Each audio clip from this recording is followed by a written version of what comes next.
No, I want to do it for Refuah Shlema, my father, Gedalia Moreno ben Matilda. So this is going to be a lesson on how to, one of the ways to succeed in life.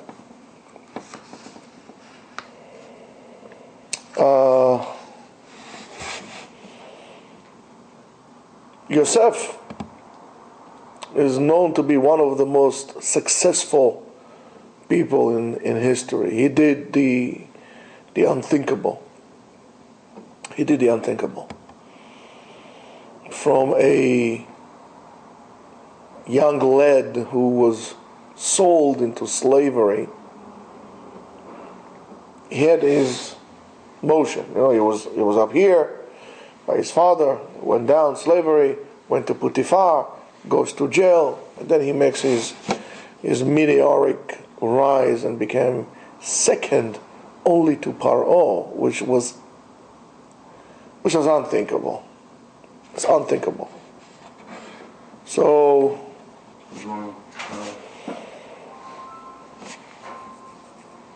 how did he do that?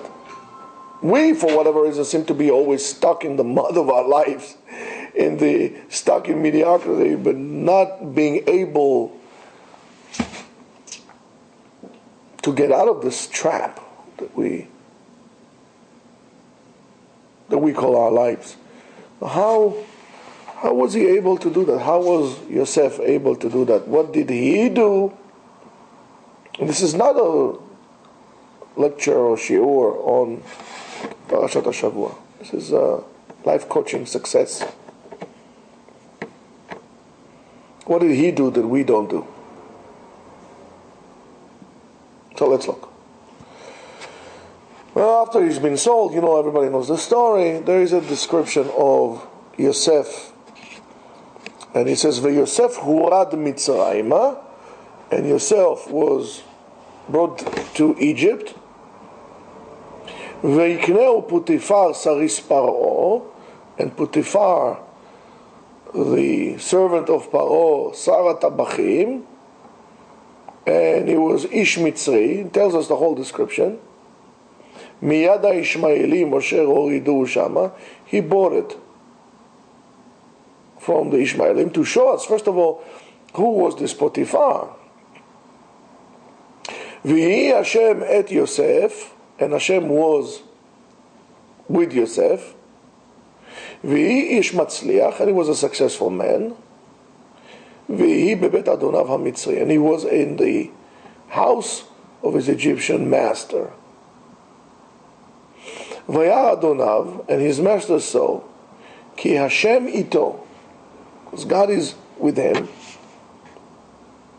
V'chol asher hu oseh, and whatever he does, parentheses, mighty Joe, Yosef, Hashem matzliach beyado. Hashem matzliach beyado. Hashem helps his hand. So cool. So let's see. It should say, V'hi Hashem et Yosef, and Hashem was with Yosef, V'yatzliach bedarko, or Hitzliach, Yatzliach, he was successful, or Hitzliach, he was, the text doesn't make sense in a way. V'hi Ish Matzliach, I know, it's the adjective, V'hi Ish Matzliach, it was a successful man, but it doesn't make sense. What does it mean, V'hi Ish Matzliach? V'yatzliach, and he succeeded. Yosef was successful. V'hi Yosef Matzliach. What's it? Ish Matzliach. So Matzliach refers to present. Ish Matzliach. That's the key. Yosef had the amazing ability to disconnect his past.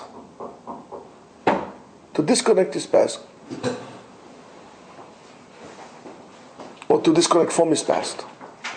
Not to forget who he was or where he came from.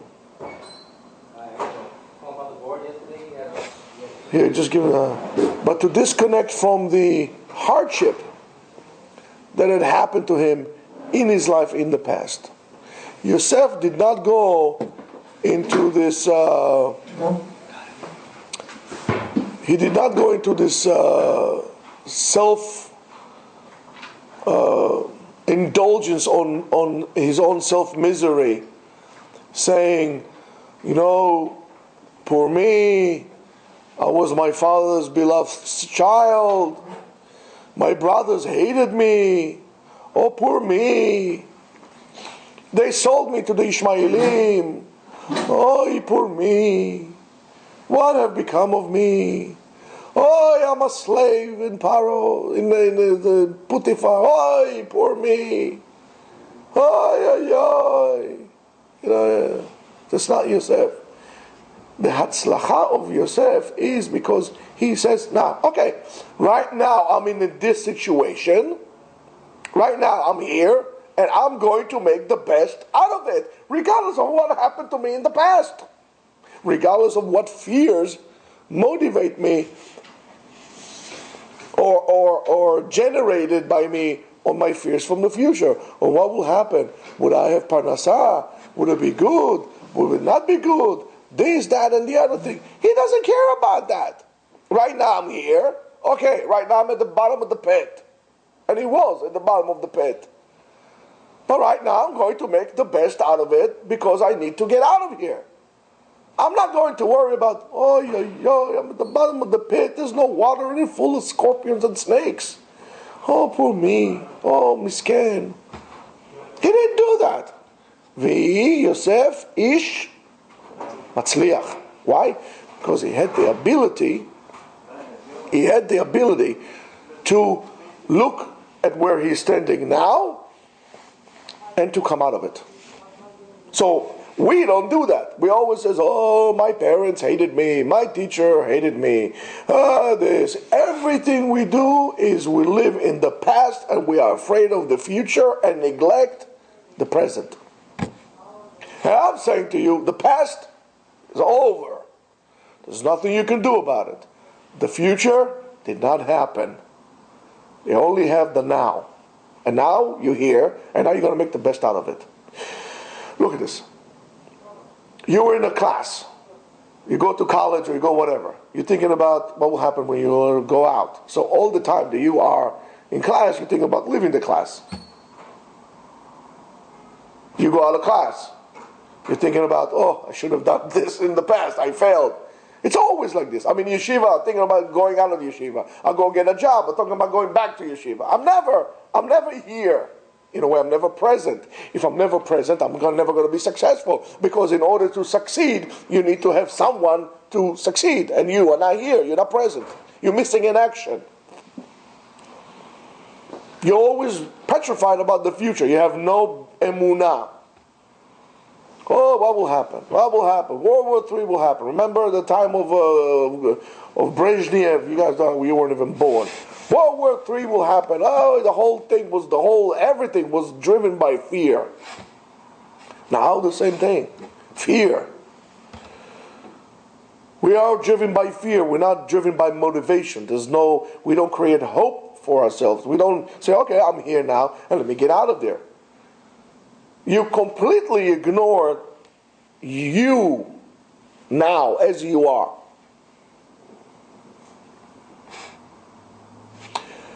And you're never going to be successful. Ever. You're always reminiscing on the past and afraid of the future. Don't forget that. What motivates us is fear. We are motivated by fear. We're not motivated by intellect. And the way to succeed is to have it now. And when you're now, of course, you cannot come expecting anything. And that's the best thing you can do in your life. Expect nothing and get everything. Expect everything and get nothing. Where's Sam when I need him?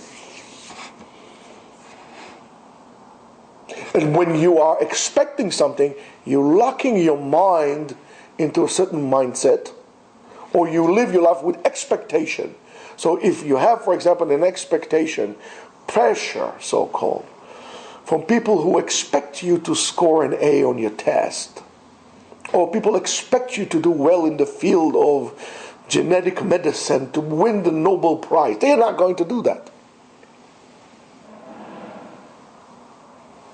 You're not going to be successful because you're locking your mind instead of freeing your mind.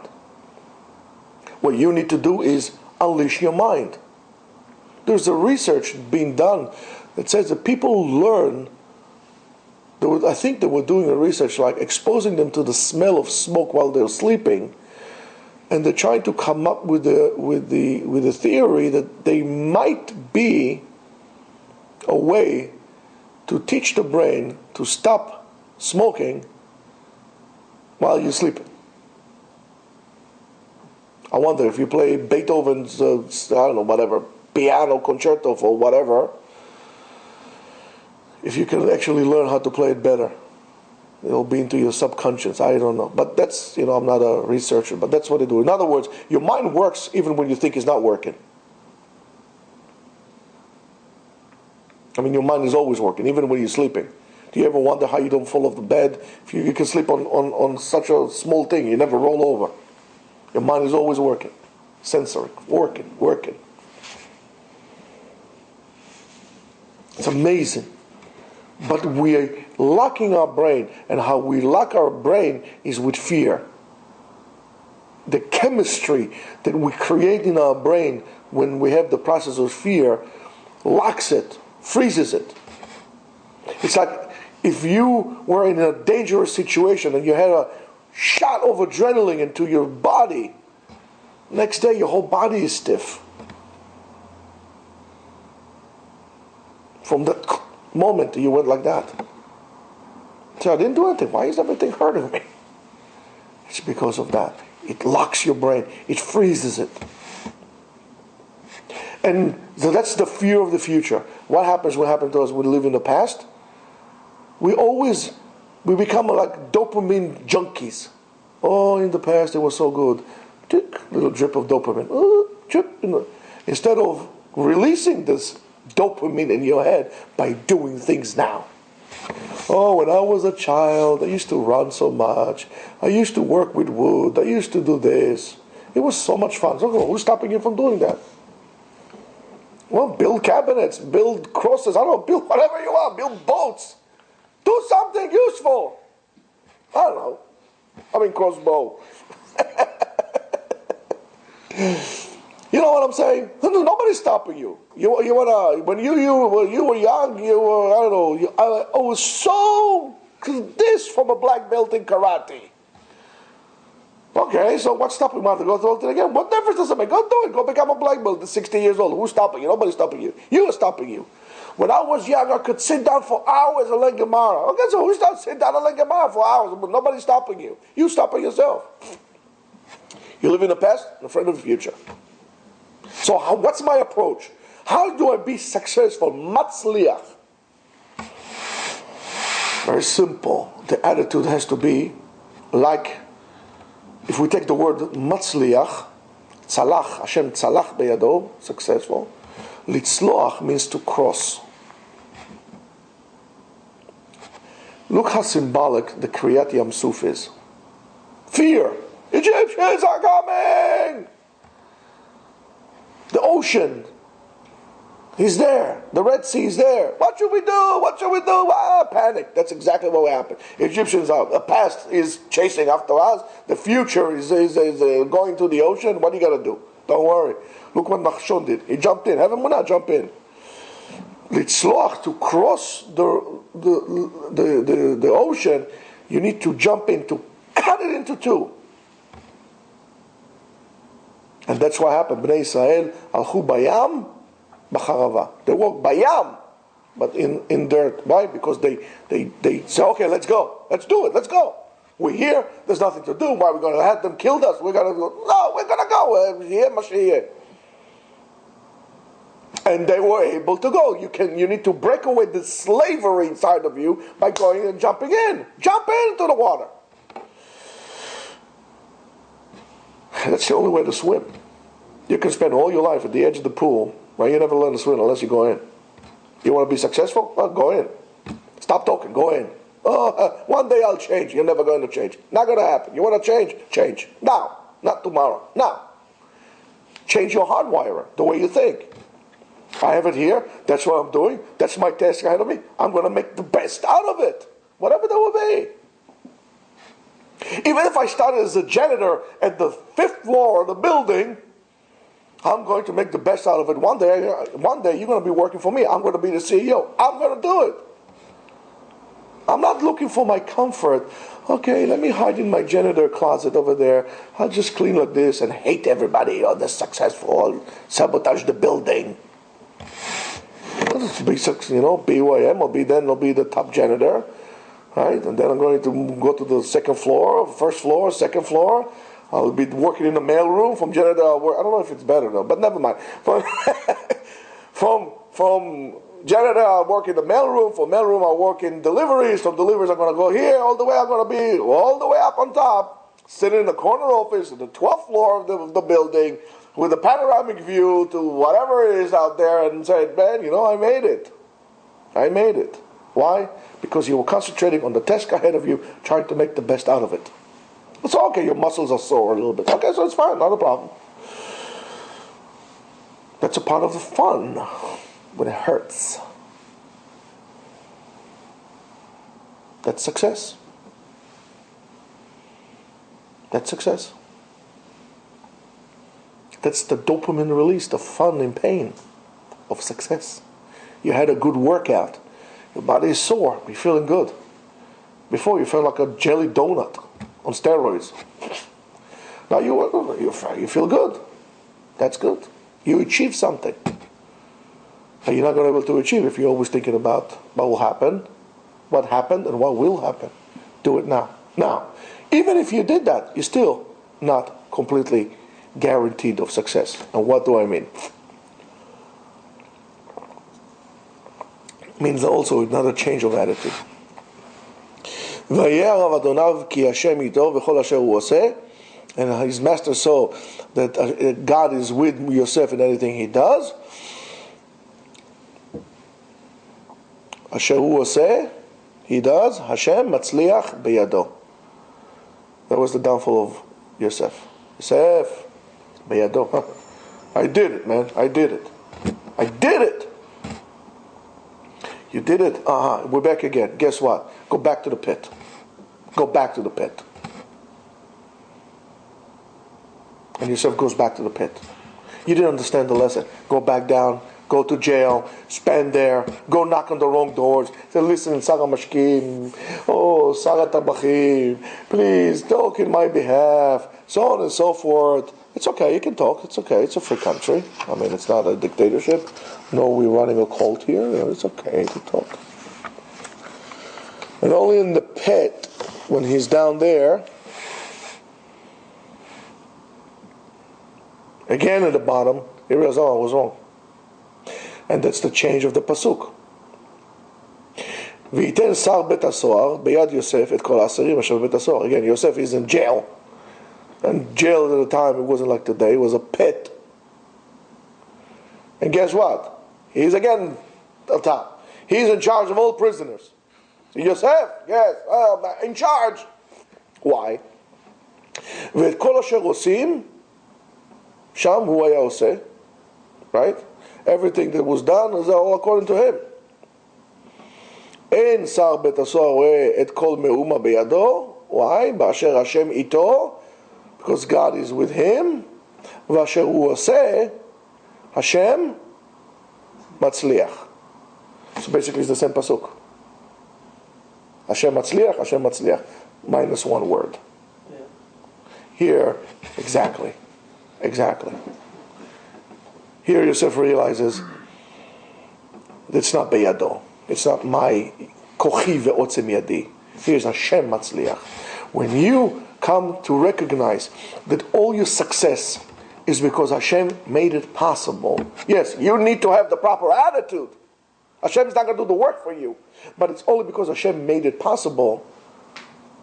then you're going to be really successful, because it's not going to be taken away from you, because you always exceed more and more. And that's where he made the big change in his life, and he became second to Paro. Hashem Matzliach. And that's what we spoke before. When I give tzedakah,